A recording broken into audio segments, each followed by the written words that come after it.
I'm Jim Collison, and live from the Gallup studios here in Omaha, Nebraska. This is Gallup's Call to Coach, recorded on November 15th, 2016.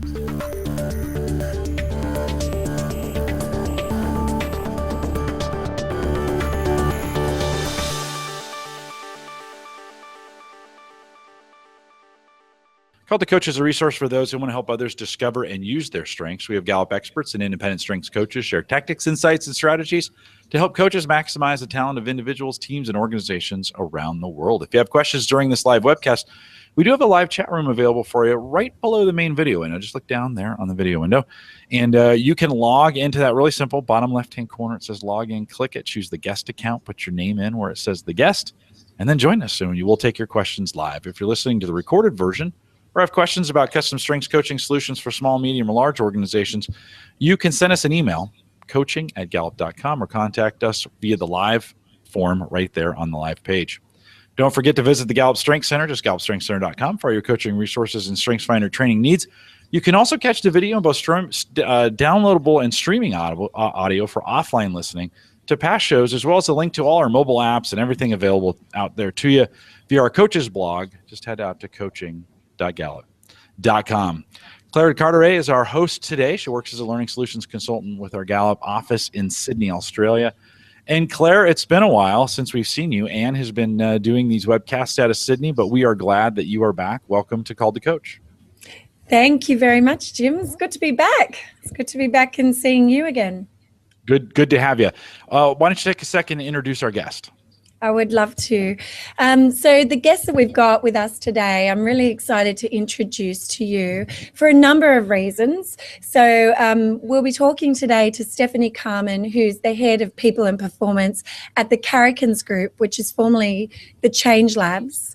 The reason why I'm so excited to have Stephanie on our show today is for a number of reasons. So the first one is that Stephanie was one of the very first cohort to go through the Accelerated Strengths Coach program here in Australia. So she was one of the Aussie pioneers, if you will, of the strengths coaching movement, and that was back in February 2014. So she's one of the original 17 to go through that class. Another reason why I'm really excited to have Steph on this show today is because she's actually embedded strengths and engagement as a big culture and performance strategy at the Carrikins Group, especially through times of exponential growth as a business and big changes. So really excited to hear Steph share her knowledge about how she embedded some of these concepts and really operationalized these so they became part of the DNA, part of the culture there at the Carrikins Group. And then finally, Steph is very accomplished herself, and lots of great awards, some of which I want to read out here. So she was awarded the 2015 Dave Ulrich HR Practitioner of the Year Award from the Australian Human Resources Institute. And in 2016, Stephanie was gold winner in the Stevie Awards from the Human Resources Executive of the Year category. So that's Steph's personal accomplishments.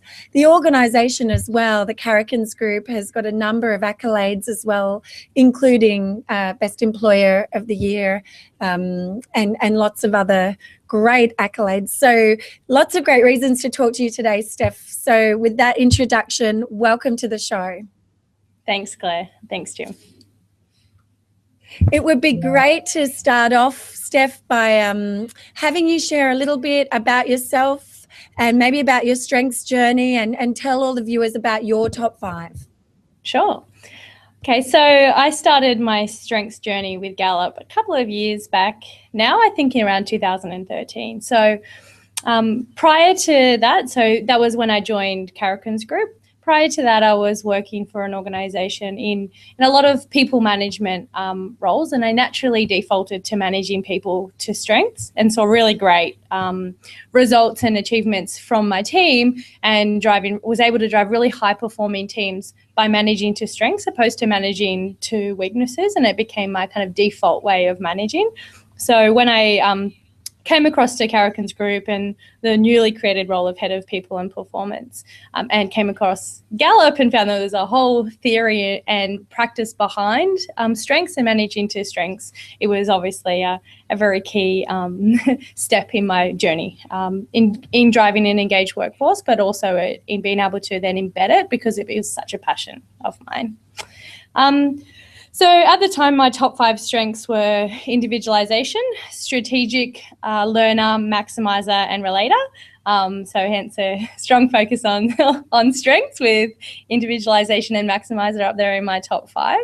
Yeah. But more, yeah, and so I was, with those kind of strengths, I was able to really work with managers on a one-to-one basis, but also up on a group basis as well around understanding strengths on a deeper level within the organisation. But more recently, over the last year, I've had quite a kind of significant life-changing event in my life. My father was quite sick in a very short time with very aggressive cancer and recently passed away. And that really impacted me and impacted my, I think, my outlook on life and my approach. And I really had a sense that my strengths had changed quite significantly as a result of that. So I recently retook my top 5 and what was my top 7, a combination of my top 7 is now my top 5. So it's now a ranger, relator, individualization, responsibility, and maximizer. So a couple of those key ones that really link into the strengths piece, but a lot more sort of relationship building and flexibility. Probably the most significant change for me, which I really felt though, was previously adaptability was my number 34 strength. And that one has changed significantly, is now my number 6 strength. Wow. Which, yeah, so quite a significant change and a significant change in my approach to even how I'm looking at strengths as well. So I'm rediscovering all over again, which is exciting. Right. And so with that injection of adaptability up there in your top 10, how do you find that you're now approaching things differently at work? Yeah, so one of my strengths, which has dropped out of my top 5 and dropped down a lot, is strategic, which is quite the opposite of adaptability. And I think I'm actually, so literally a lot more adaptable in my approach, a lot more accommodating, and probably just don't sweat the small stuff, that things that may have used to bother me before. I just am much better at very quickly putting in the context of the bigger picture and realizing, does this matter? And if the answer is no, then I just let it go and move on. Yeah. Sounds like a new perspective that you've got there as well. Yeah. And I'm also much calmer in Sydney traffic now as a result of that. No more road rage. Wow, minimal. Never say never. It is Sydney after all. Well, Steph, it might be great to hear a little bit about the Carrican's group and what you guys do there, if that's okay. Yeah. Yeah. So our mission is to be creating positive change. So that is within the community, but also we want to resonate that within our workforce as well. But Carrican's Group is a consulting firm. So we work predominantly in the corporate social responsibility space, and our core product offering is creating large-scale behaviour change workshops. So we work predominantly in school. Majority of our workforce are facilitators who spend their days in school teaching kids about social issues and addressing social change in the community. So things stretching from financial literacy to social inclusion to digital cyber safety, etc. So really exciting, really passionate group of staff, but a remote workforce at the same time, which takes a lot to kind of engage them. So we've needed to find common language to kind of engage and keep developing that workforce. Yeah. Nice. Yeah, it sounds like really impactful programs that you do. So obviously thinking about the Q12 and that's our 12 items that measure engagement, with that question 8, the mission and purpose of my company makes me feel my job is important. Would that be quite strong for you as an organisation? Yeah, it is quite strong for us as an organisation, but we have had to work really hard on building that one up. So it hasn't been as strong always as it is now. And I think because we've had such a strong mission and purpose, particularly with our partnerships with our clients and in the community, that we kind of initially we forgot about that internally as an organization. So over the last 3 years, we've really spent a lot of time around ensuring that mission resonates as much internally as it does externally. And when people sign on to work for us, that there's the story that we sell of who we are as an organization really is who we are as an organization, both internally and externally. Yeah, I think that's so important, because so often when you get those highly impassioned individuals that want to make a contribution like that, if the culture, like the internal culture, doesn't patch up to the brand, you get a real dissonance when they start, and that can be hard to navigate for newcomers. As they're starting to think, and is this really the organization that I wanted to join and the brand that I was looking to join, right? Yeah, it's true. And it's really critical that from the minute that someone engages with you as an organization in that recruitment process all the way through to the exit interview, that they get the same experience. And it's not just that kind of positive selling this story up front, but then forgetting about them once they're on board. Yeah, absolutely. So as the head of people and performance at the Carrikens Group, you were really building a lot of this as the organisation was growing quite rapidly. Yeah. In the time that I've known you, the couple of years that I've known you, I know when we first started talking, we had roughly the same number of staff, and your office has just grown exponentially. So when you think about how you embedded some of the philosophies and some of the things that you were doing intuitively, like managing to strengths as opposed to weaknesses, how did you set up the foundation of the organisation through that growth? Yeah, so I guess the call for us was around our managers, and in particular our frontline managers. So as is pretty normal with a kind of startup type organisation, people are promoted from within because they're good at what they do, not necessarily ready for that next step. So we spend a lot of time really focusing on getting our managers or getting future leaders ready for that next step, so that once they did get to that leadership role, that they were really set up for success. They had all the tools that they needed, and plus ongoing developmental work to support them in being able to support their teams. Because if you don't get that right with leaders, it's really hard for leaders to then continue to develop and create career development paths for their staff at the same time. So we definitely started from that leadership approach. We did quite a lot of work around organisational design and really looking at how our organisation was set up at the time versus being set up and being prepared for growth. And so we redesigned the organisation to be prepared for that growth. So when it did hit, and it hit all at once, we almost doubled in size literally overnight. We were ready for it because we had managers who were developed and ready to take on the challenges. And also we had an organisational structure from an organisational design perspective that was ready for it as well. And so how does strengths fit into that? Where did you start with strengths, and where is it today?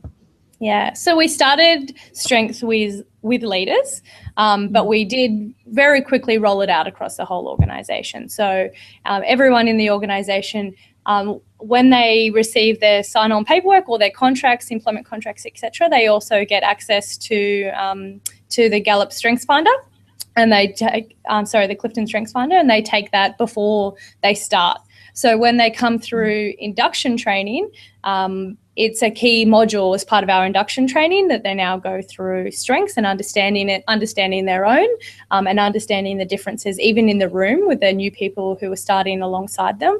And we talk about how it plays a role in our business. So for teams, we do a lot of coaching, strengths coaching for teams. We run numerous sessions, and almost all teams through the business, with the exception of kind of some newly created teams, have done strengths as a team, and also on an individual level as well. So as a strengths coach, I've probably done in excess of 50 one-to-one individual coaching sessions. Some people have been through a couple, but all managers have been through a one-to-one strength coaching session, but also a lot of team members as well. So we offer it to all team members, and it's a big thing that they take up.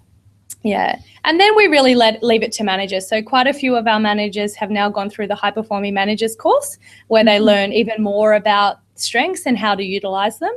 But we also do training for managers as well around, and give them the different tools and techniques to use to be able to firstly understand their own strengths, and then how they can better understand their team members' strengths and adjust their style, or be aware of their style when interacting with their team or developing teams, etc.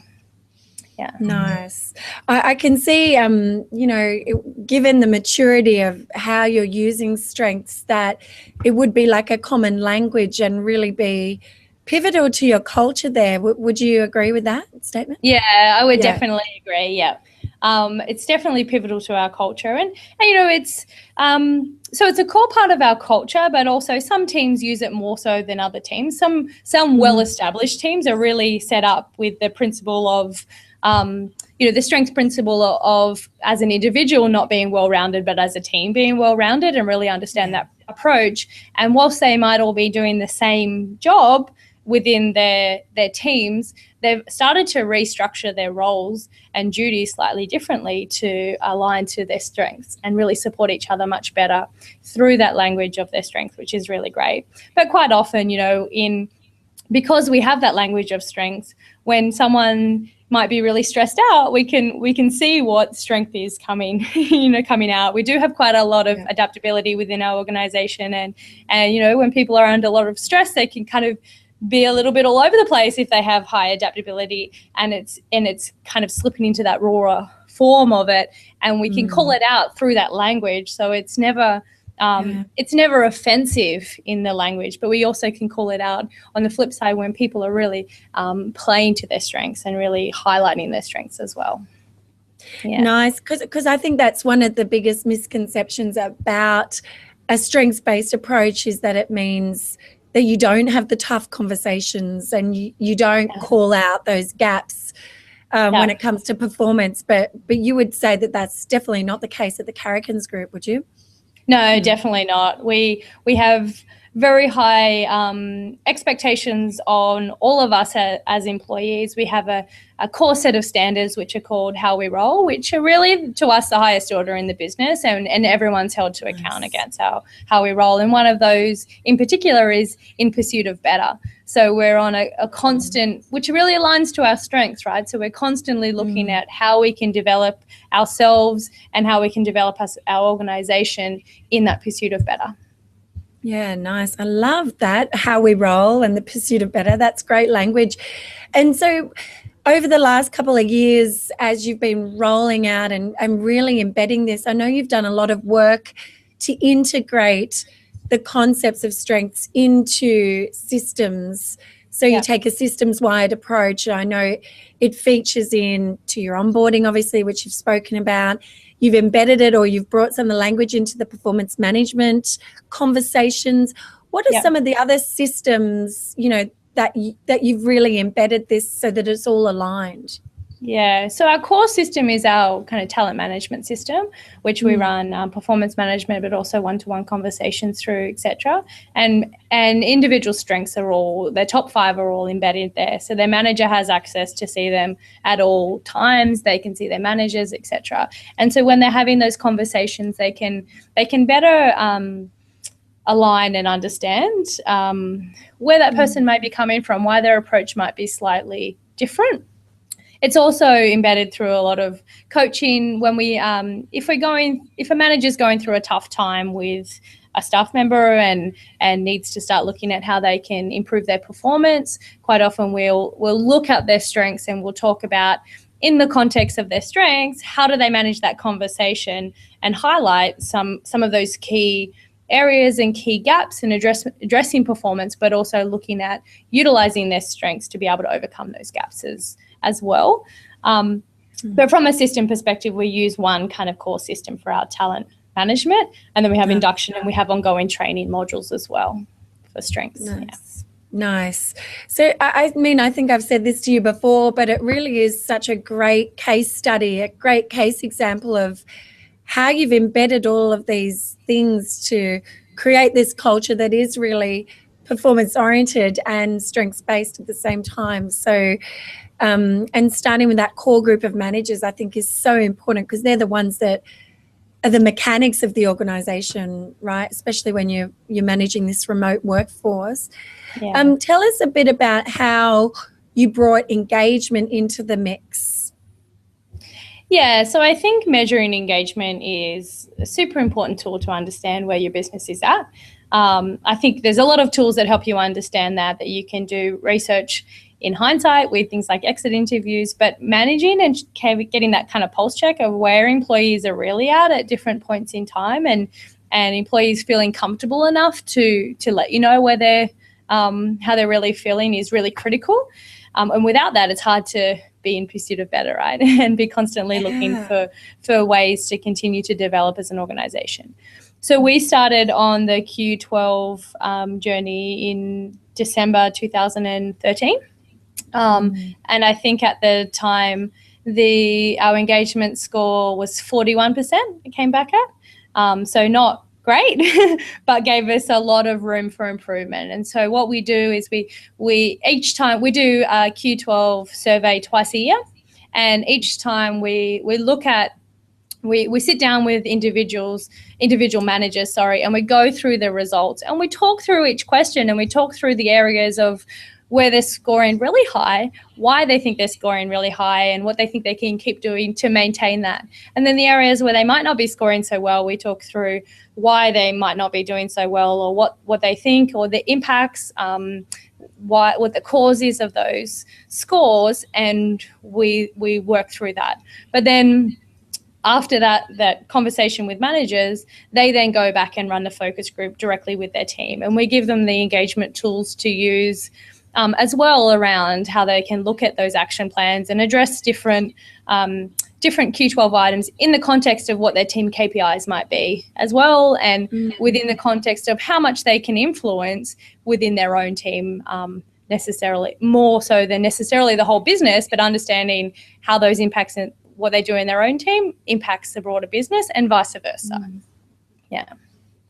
And so where are you today with your engagement? Have you grown since that 41%? Yes. Yeah, so we've definitely grown through. I don't think I'd have a job if we hadn't, but we've definitely grown from that 41%. So our last survey, we're coming up to another one soon in December this year, but our last survey was in July of this year, and we were at 69%. So a massive increase in 2.5 years, and now in the kind of best employer category, which is good. We've worked really hard on that, and we see key fluctuations, particularly within the first two questions, the basic needs around knows what's expected and materials and equipment. So we've done a lot of work around addressing those two areas over the last couple of years.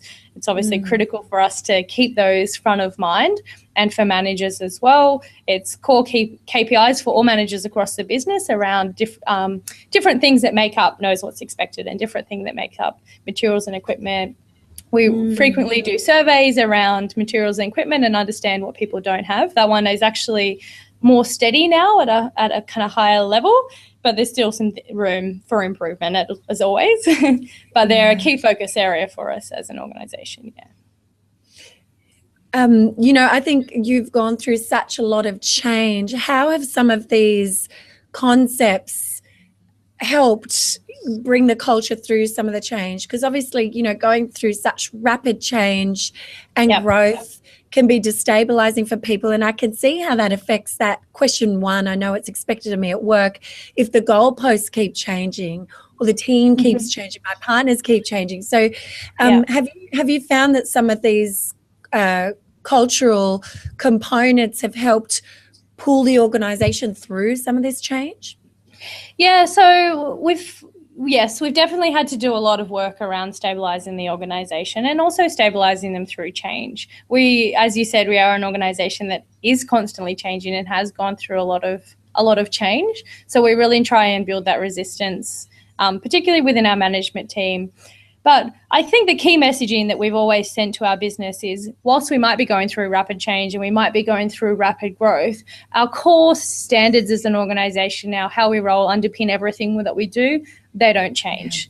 What we offer to our to our clients and the service that we offer in the market, that doesn't change. So we, as an organization, we know who we are. As from a cultural perspective, we know who we want to be, and that mission that we're on, around creating that positive change, that doesn't change. So whilst we've gone through rebranding, we've gone through large organizational growth, we've gone through change of CEO even, that doesn't change who we are as an organization and what we do as an organization and the roles that people play in the organization. Yeah, nice. That's brilliant. Well, and you talked about the way we roll and some of the values being that pursuit for better. What are some of those other underpinning values that are core to the Carrikins Group? Yeah, so we have a couple. So in pursuit of better is one. Honest intent is really core for us. Answer the call. Commercially savvy. Systematic execution, and also what we previously under our old brand called One Lab, but we now call Kindred, which means we've got each other's back. Oh, nice. I like that. Yeah. And I was just thinking as you were saying that, especially about the One Lab, the Kindred, some people might not know the meaning of the Carrikins, that word Carrikins, and I thought that was so cool when you first told me. Do you want to share what the meaning of that or the genesis of that word is? Yeah, so we needed, when we went through a process of rebranding, it's really hard to rebrand and find a name that is very unique to you, but also we wanted a name that wasn't too cheesy in a way, but really described what we do in terms of the behaviour change aspect and creating positive change. And so it was a bit of a journey that we went on to find a new name, but when we eventually did, we brought it back to our roots as an Australian organisation, and the word Carrikins derives from the word Carrick, which is originally an Aboriginal name from the bushfires that we have here in Australia, and the critical role that the bushfires play in rejuvenating the earth. So there's actually a chemical compound in the smoke from a bushfire, which is called carricin, and that is actually what makes the plants, the fire-growing plants, rejuvenate after a bushfire. So it's really, really critical to that change. Without that chemical within the smoke, we wouldn't have the rejuvenation of the plants. Yeah. Oh, I love that. That's so cool. And I love that it's derived from the Aboriginal meaning and something that's so core to to us and our culture here with the bush and the bushfires as well. So, yeah. Steph, you have obviously spoken a lot about just the incredible systems-wide and cultural perspective that you have as an organisational leader in the Carrikins Group, but you also wear the hat of a strengths coach, and you've done a lot of coaching in the organisation, 50-odd sessions or whatnot. So when you're, if you put your coach's hat on for a moment and you think about the impact that you have as a coach, what's something that really works for you, or a story that you like to tell about the impact that you've had as a coach when you're doing some strengths coaching? Yeah, so one of the tools that I like to use the most when I'm doing one-to-one coaching, and I think has a really big impact on people. Well, two tools I'll speak about when I'm doing one-to-one coaching. But one in particular is using the Paired Up book and putting together the strengths combinations. And always at the end of a coaching session, I'll always read the individual's top 5 combinations and what they look like when they're paired up. But I won't tell them what it is that I'm reading. I'll just tell them that I'm going to read some statements and I want them to tell me if it sounds like them or not. And it's usually a resounding yes to almost every single one. Sometimes not so much, because they're not always 100% accurate to the employee. But for the most part, it's the common response that I get is like, how did you know? Like, where did you get that from? It's like almost exactly word for word. If they could describe themselves, how they would describe themselves and their interaction. And that I find is a really powerful tool for helping them understand that your strengths don't work in isolation, that actually it's a combination of multiple strengths working, and this is what they look like when they're interacting together. So I find that tool really, really powerful and really impactful. Nice. And then the other tool that I really like to use, and I always share with individuals after a coaching session, is the balcony and basement view of strengths. And so, as we know, it's a very fine line between the mature form and that raw form of your strengths, and it's really easy to kind of slip into that basement view when you're under a lot of stress or when you're feeling the pressure, etc. So being able to share that with them and share what it looks like, and that it's not too dissimilar, and that, you know, your greatest strengths can also be your greatest weaknesses at time, is really core to them helping understand how they can develop, and that actually they're not too dissimilar when they are needing to focus on their weaknesses as such. Usually it's connected with their strengths, and how do they make their strengths more mature form opposed to being in that raw form. Yeah, absolutely. Well, I love both of those things that you just said. And I think it was only the other day I was reflecting, thinking, you know, in all the years that I've been coaching around strengths, when it comes to weaknesses or liabilities, I've never spent time at the bottom of someone's report. It's always the same things at the top of the report that could also be getting in the way of their performance or the performance of another. So, so crucial to that self-awareness, to have that balconies and basements conversation, because it's easy to slip back into it, isn't it? Yeah, it really is. Yeah, it's true. Yeah. Oh, good. Well, and so when you think then, so that's at the one-on-one level, and then when you think at a team level, or an organizational level, what are some tools that or activities that you've found have really had an impact when it comes to strengths work? Yeah, so it depends on the size of group that I'm working with. If sometimes I'll work with a broader facilitation team, and there could be anywhere up to 50 people in the room, which is, you have to consider the activities that you use at that time. But we spend a lot of time, we use a lot of the resources and tools that Gallup provide around the training, etc., to help them understand them. One of my favorite tools in that circumstance would be Love, Crazy, Envy. I think that's one of my personal favorites, because depending on the day, any one of my strengths could be driving me crazy. So it's always a different, when I'm sharing that example, it would always be a different one that I'd be sharing of how it can drive me crazy at times. And always depending on the day, and also depending on the person who's describing their strength to me, it can always be a different strength that I envy at the same time versus a different strength that I love at the same time. So I really like that activity, because it really shows you where people are in that moment as you're doing that. And it also, at the same time, helps individuals understand someone else, particularly when they're going through that what drives them crazy, where it could be a strength that drives someone else crazy, but it could be a strength that I love, and you get very different perspectives of that. So as a group, they always come back energized after doing that activity. So I really love that activity in a bigger group. But then in a smaller group, if I'm working directly with a single team, the activity, so it's not so much an activity, I guess, but I always start with the top 5 and the straight kind of top 5 descriptors for the team, and get them to go through and read and highlight the things that they resonate with, etc. And then we discuss it and we'll go through it. But then I'll shift to the insights guide, and I'll get them to go through their individual insights guide, which is much more personalized to them based on their top 5 and how they influence.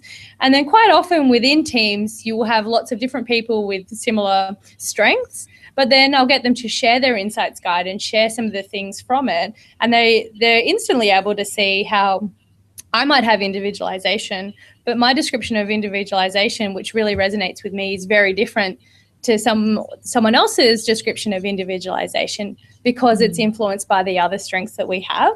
So even at the same time, we might share some strengths, they actually can look quite different or look dissimilar to other people who have the same strength. And that's really powerful tool as well, because it really helps teams understand each other and not just tag people as such. So we were talking about earlier the language of it, not just tag someone as you're a maximizer, but actually what does your maximizer look like, and go from there. Yeah, I think that links beautifully to that multi-dimensional aspect of the strengths that you were talking about earlier, especially with the paired up book and the combinations. And it's just so individualized. There's so many different combinations that it has to start with that conversation. So I love that activity as well. Yeah. Steph, I know that you did the course back in 2014, and as the first cohort, and like I said earlier, the pioneers of the strengths movement down under here. If you can think back to that time, and what did the Accelerated Strengths Coach course, what did that give you that you wouldn't have had if you hadn't spent that intensive time studying this curriculum and these concepts? And how did that then play into the leader that you are in your organisation? Yeah, so it's a good question. I think what it really, in reflecting on it, what it gave me was an understanding of other strengths. So when you first do your strengths assessment, you get your own strengths and you quite quickly resonate with the strengths that you have. But it also gave me an opportunity to mix with a lot of other strength enthusiasts who had very different strengths. I think all of the strengths were covered across the group that we had. And we had lots of opportunity to mingle with everyone in the group over the few days that it was on. And it really gave me a deeper understanding of different strengths and what they look like, and where different strengths might drive people crazy versus where different strengths are really being channeled in a really positive direction, and how to lift your own strengths and channel those in a positive direction.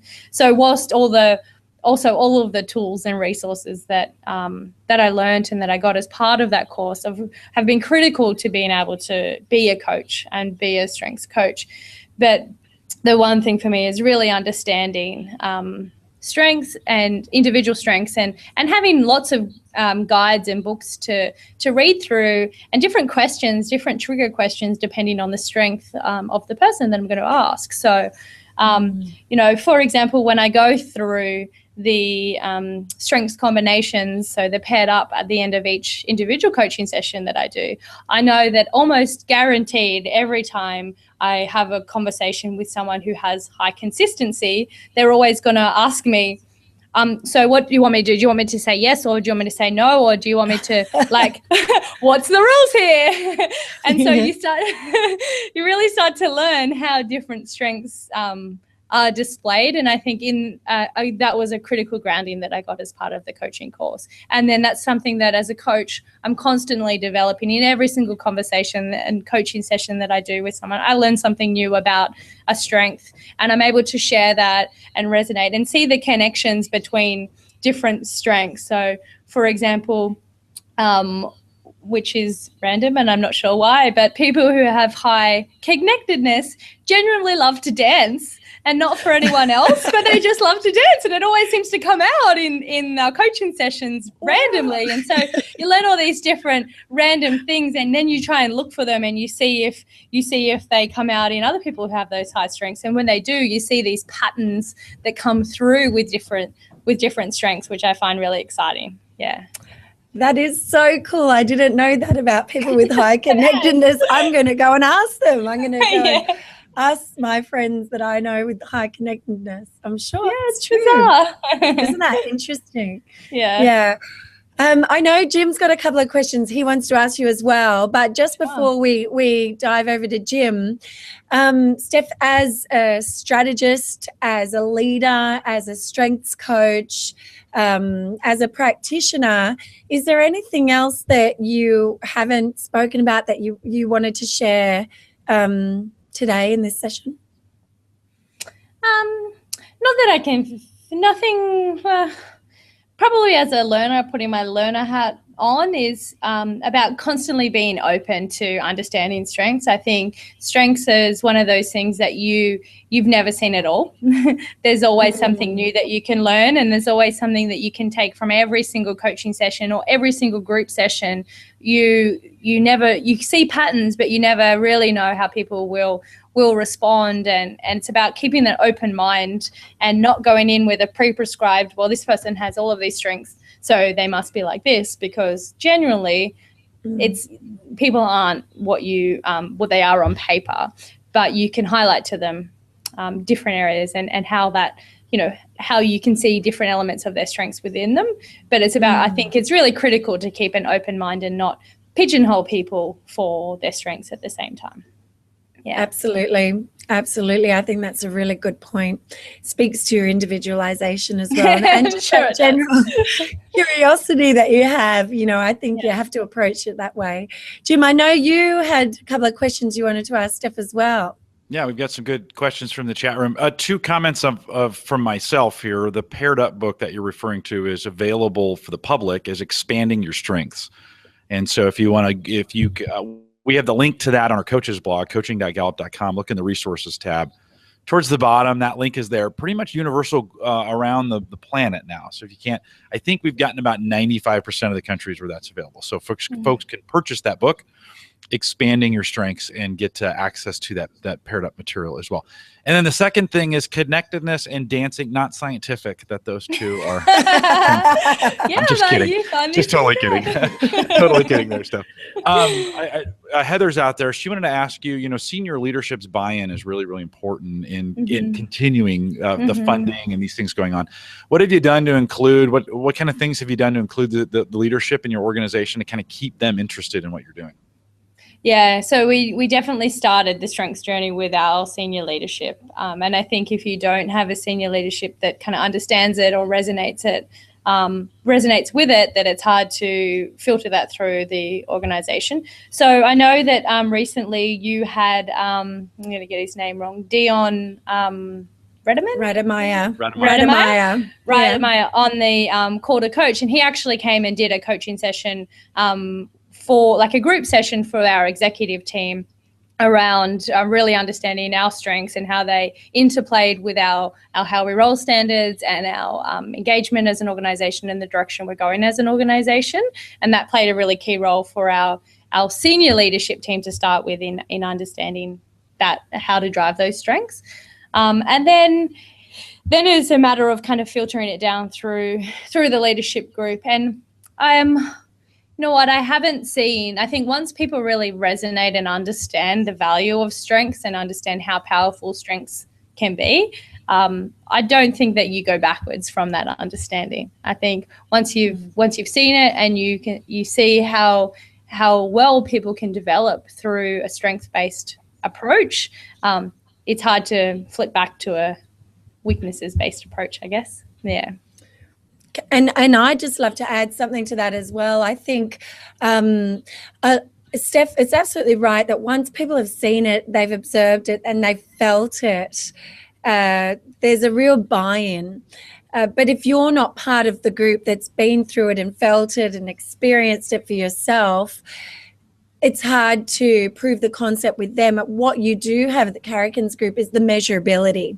So with the Q12 and twice a year measuring how people are feeling, are their needs being met in our organisation, that provides that ROI, that provides that here's where we are as an organisation. And I see a lot of organisations now moving towards putting that almost as a baseline measure, so doing the Q12 before they put some of the strengths interventions in place, and then remeasuring to be able to demonstrate the impact of those change programs, of those strengths interventions, to be able to demonstrate that to the leadership that, we've got some data around the impact of this. Yeah. You had talked earlier about career development systems, and then what's the best, kind of the best techniques you're using of weaving in StrengthsFinder to those, to that product that you're using, and then are you using it as a part of succession planning or process and / reviews? So performance reviews. Mm-hmm.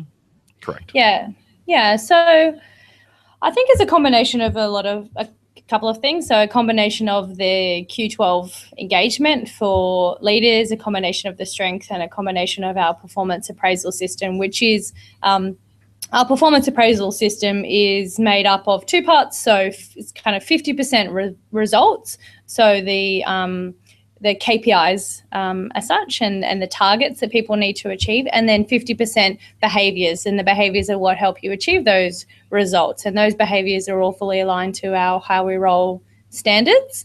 And the behaviours of how you channel that is, I think that's where strengths comes into play really critically. And for our leaders, it's around understanding that while someone might display these really strong behaviours and which help them achieve these results over here, actually someone else can achieve them very differently by utilising their own strengths, but achieve the same, if not stronger results, but the way they go about it might be very different. So it's allowed us to shift away from a very prescribed approach to systems and the way we do things to being more. Strengths has definitely allowed us to be more open in our approach, and particularly managers who have gone through the high performing managers course in which quite a few of our core frontline leaders have been through.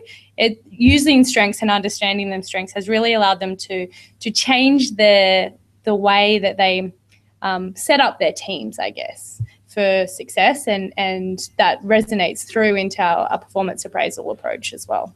Have you used any team grid technology, or the stuff we provide a pretty basic, simple spreadsheet to names down one side, themes across the top. Have you guys used that, and has that been successful in some of the teamwork? Yeah, so we've used it. We've used it a lot in the.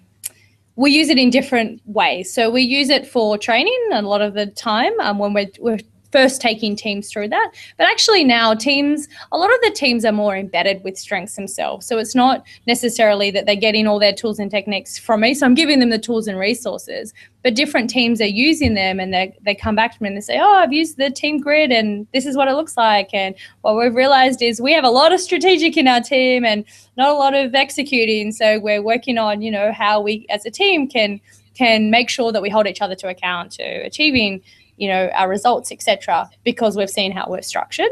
And that's been completely independent of any guidance as such in their approach. So I think managers are really familiar with the tools. They all have access to those tools, and some managers are really utilizing them well, and they use the team grid to really understand what their teams look like. Yeah. Yeah, you said something interesting there, and I'm kind of hearing this too, that when we give that team grid to managers and they customize it the way they want it for their team, it's much more of an impact than when we just give it to them already filled out. Yeah. And it's a kind of interesting thing. Like we hire these managers, and they're really good at those numbers and slicing and dicing and moving things around. And if we just hand it to them, they're like, oh, well, this is just another form that I filled, that's been filled out for me. But giving them, sounds like you give them the opportunity, kind of give them some tools, but then let them kind of run with their own reporting, the way it's laid out, the way it looks, maybe individualize it for the way it is for them. Are you using that at all for succession planning? So as you think about future, are you pushing that to the next level to say these as we think about what the future looks like, we're taking these themes into account? You do anything like that? No, we're not. We haven't been, not yet. So we're actually in the process of building and rolling out a succession planning tools at the moment. So we've been focused very much on building career development and building those basic skill sets for all of our leaders and for our staff. And we're now at that stage of our strategy where we're building a succession plan approach. But we haven't actually integrated that directly into it. But it's a good idea. It's a good question. It's a really good question. It's probably along the maturity level, right? As you start thinking about embedding these in teams, the teams owning them, the teams working together, and you tie those to the financial plans of the organization. And then as we think about strategic plans 5 to 10 years, you could really begin to kind of embed those systems. And last question, have you seen in the work that you're doing, have you seen any generational differences? I mean, certainly if you're noticing that connectedness equals dancing, you might notice some specifics around generational. Have you seen any kind of differences among themes that way? Probably the differences that I've noticed around generational is more skepticism up front about this strengths-based approach. So older generations are looking at it like another tool or another personality profile. But once they take it and once you sit down with them and go through the strengths and really go through that individualized approach to understanding their strengths, then it kind of change. Yeah, you see a significant kind of change in their outlook on it.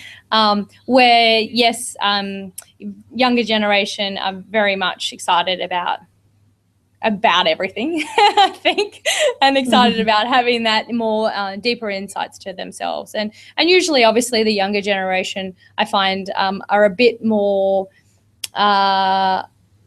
Probably not as accepting of their strengths when they first go through them, or they probably don't understand them as much because they haven't gone through that journey yet of really understanding themselves as individuals. And so using the strengths tool with them very much helps them on that rapid learning and rapid understanding of themselves and who they are as a person, but more importantly, in the workforce, who they are as a workforce and how they approach their work in a workforce, and that they don't need to mimic somebody else, but they need to find their own way within the processes and systems that we have.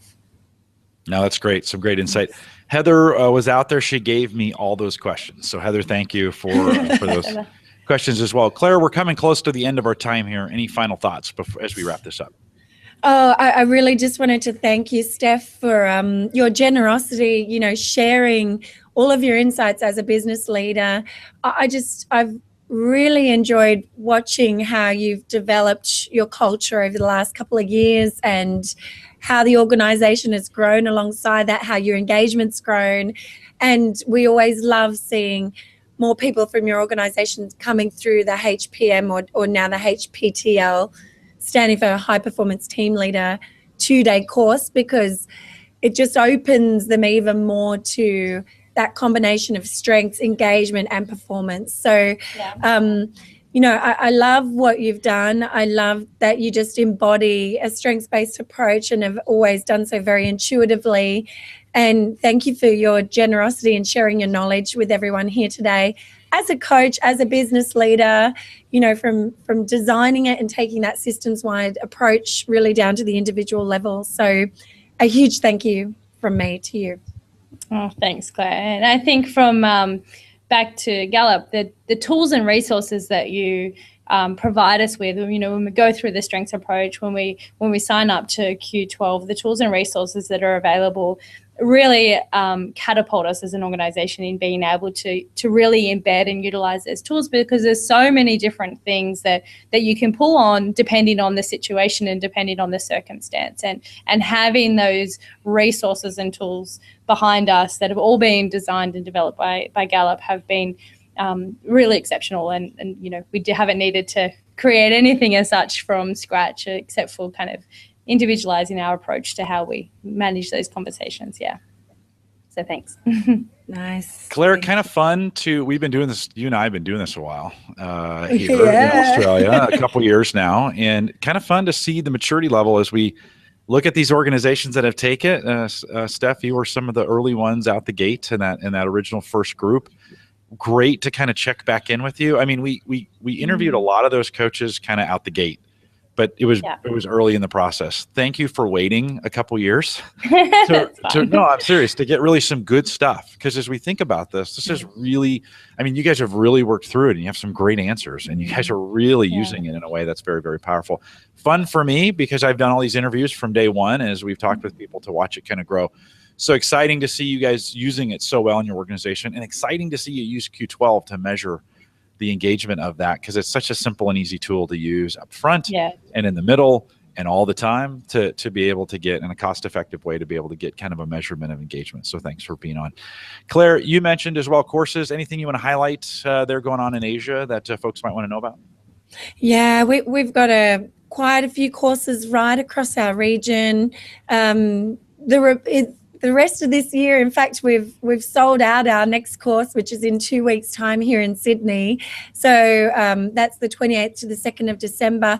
The following course in Australia is in March. It's the 6th of March. So all of the course dates can be found online. That's for the Accelerated Strengths Coach program, and also for the High Performance Team Leader program. That's a 2-day curriculum, really aimed at team leaders, people leaders, team leaders, managers.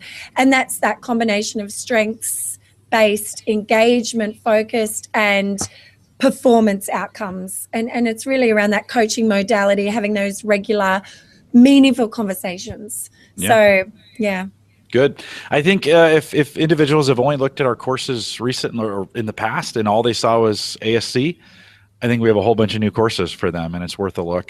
Just a reminder to get a list of all those courses available in your area, including when registration is available. Head out to courses.gallup.com. We'll remind everyone to take full advantage of all the resources we have available at the Gallup Strengths Center. Just send us your questions or comments. If you'd like to be a guest blogger, we take that too. Send us your full blog and put it in an email. Send it to coaching@gallup.com, put guest blogger in the address line, and we'll route that to the right person that's available. Don't forget to head out to the coaches blog, coaching.gallup.com. The links to our Facebook group, YouTube page, iTunes, and RSS feeds, our iPhone and Android apps, including a whole bunch of very good resources for you that are available. Hundreds of these videos are available for you. And we've got some great programs around then. Check that out, coaching@gallup.com. If you found this helpful, we'd ask that you share it. We want to thank everyone for joining us today. We'll look forward to the next Called to Coach. And with that, we'll say goodbye, everybody.